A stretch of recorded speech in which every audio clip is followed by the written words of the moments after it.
Hey everyone.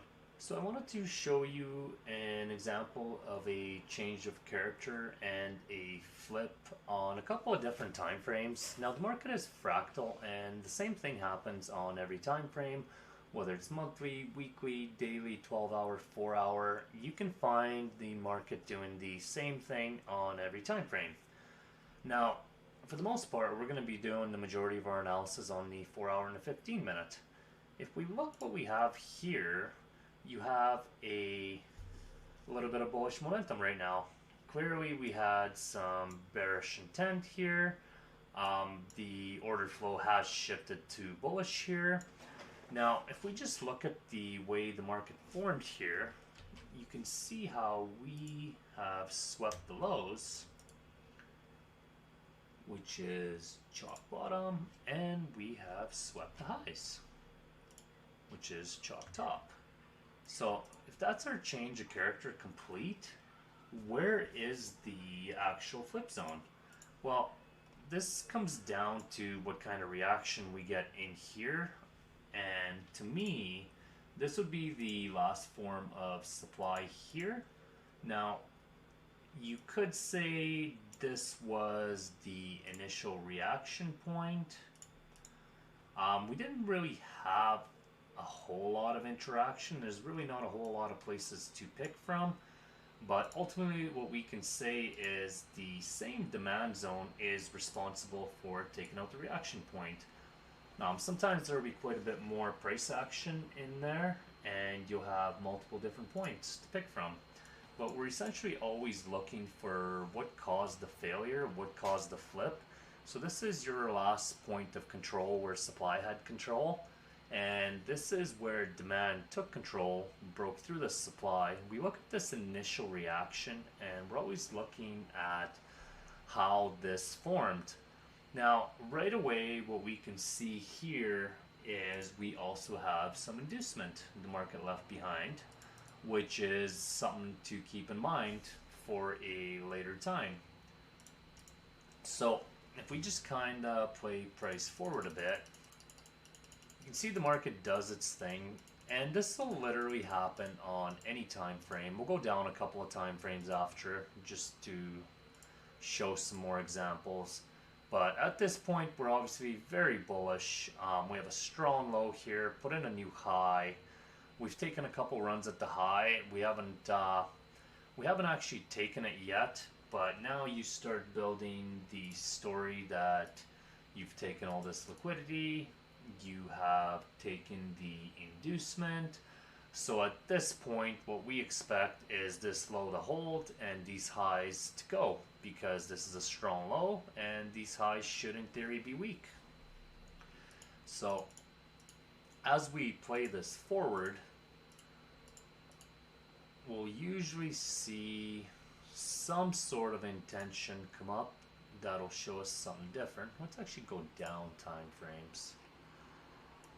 And so this is the 4-hour demand that we're currently in. I'm just kind of play forward. So we have London's coming into the market. So as of right now, you could see that the market is further building liquidity down here. We can even mark it out. And liquidity comes usually in the shape of relatively equal highs or lows. So we'll just keep an eye on that. Just to while we're here too, just to show you some sort of an example of more flips. You could say we had a form of a supply here. Now, usually, like I said, 3 out of 5 times the market will go back to what took out the reaction point. That's about 3 out of 5 times. The other 2 out of 5 times, the market will return to the extreme. So here we could say we swept the lows, we swept the highs, so that's a change of character complete. Point of interest area 1 would be here, and point of interest area 2 would be here at the extreme. In this particular case, you can see the market came and reacted off the extreme. Whether or not you get a trade off of it or you end up breaking even on it, that's irrelevant. The point is just to make note of these changes of character. And we'll actually talk in the next section how to use this to properly get into a trade, how we manage, and we'll show a couple of different examples. But for right now, we're just going to play price forward. So right here, you swept all of the lows, so all of this liquidity's been wiped. On the 4 hour, we're very bullish. We expect this low to hold. This is also where the flip zone happened, where the chalk and flip on the 4 hour happened. We've wiped all the internal range liquidity completely. We've just taken the last bit of the lows. So in this case, we can start formulating the idea that maybe bullish order flow is to resume. But how do we know that we may want to go bullish? Well, we look for these little areas called change of character. So we have a supply here that gave us our last low, which is our 15 supply. With this in mind, we can see we swept the highs, we swept the lows here, and if we actually go down to execution time frames, we can see this in a little more detail. And you can see the change of character happens on multiple time frames. So let's look at this again. So you have a last form of supply, and you can test this on daily, weekly, 4 hour, it doesn't matter. It does similar stuff on every time frame. So you have a reaction point, which is somewhere around here. And I would also say the same zone is responsible for causing this supply failure as well. So if you wanted to take a trade from somewhere, this zone here would be a valid area to enter. Whether you want to take 50% or you want to enter on 25%. Myself, I usually use 25%. And this is basically how we form trade ideas. But everything comes from the change of character and the flips. And if you just wait for the market to do this, it'll happen more often than not. And it'll give you a cleaner setup instead of just rushing into every break of structure that you have. So what we could say here is change of character top. I should probably mark this one correctly while we're at it. Bottom, so you have your change of character. You basically once again sweep liquidity. You take the highs. We wipe the range completely on the 15-minute. So our expectation now is for price to go bullish. So in this particular case here, you would look at possibly executing. And this is 2.5 pips, which is a little large for Euro, but still not bad. You could probably even be a little more conservative and just take it down to 2 pips. But the idea is we've had changes of character and flips happen on multiple different time frames. We have momentum, and we have a trade idea that maybe this will be the area that we go off of. Now, I'll show several examples like this in detail, but you can see how powerful these changes of characters are. Now, as a near target, a lot of people would pay themselves here, which is totally fine. You could take something off the table. That's 13R. If you go back and you look at what you have going on, I would probably at a bare minimum look at paying myself here at 17R. But if we're really looking at the big picture, we could say these highs are weak as these highs failed to take this low.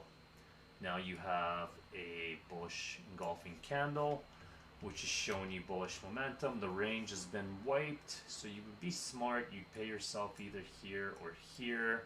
If because the market's never guaranteed, but you would leave a runner on to look for these highs as well. Now, this whole narrative comes from a change of character. There's really nothing here to stop us from running these highs. As you can see here, when price came down here, it didn't actually drop any real inducement. Price just kind of aggressively went down. We wiped the range. Because remember, for inducement, we want something like this, where the market drops something and essentially it comes and gets it.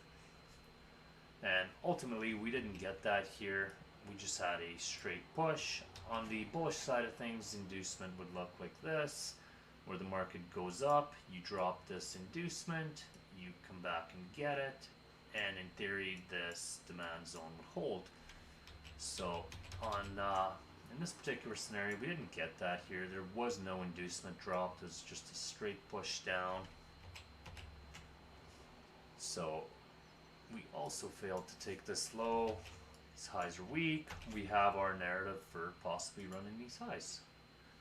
And we end up running these highs. Now, if you just held this to run these highs, this would have been a nice balmy 39R. Now, most people are a little more realistic and we don't hope for the market to take these highs. We're smart enough to pay ourselves down here or down here. Somewhere on the way, you have to have a plan for paying yourself. But the idea is to show everybody that these changes of characters happen over and over and over, and ultimately what we get from these changes of character is trade ideas. And if you look at it on any time frame, this will likely line up over and over. So even here, as we go down and we look within the 15-minute, you have a change of character here as well, where you take the lows, you take the highs. You could say either the extreme did it, or you could say this zone did it. You know that one of these two zones is likely to play out for you. You have another flip zone here, where you could say there's a 15-minute supply that was in control here. You could say this doji took it. This next wick here actually mitigated the doji.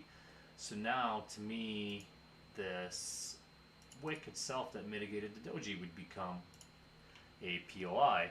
But you could see how everything is built from the same narrative over and over. We're always looking for that sweep down, sweep up.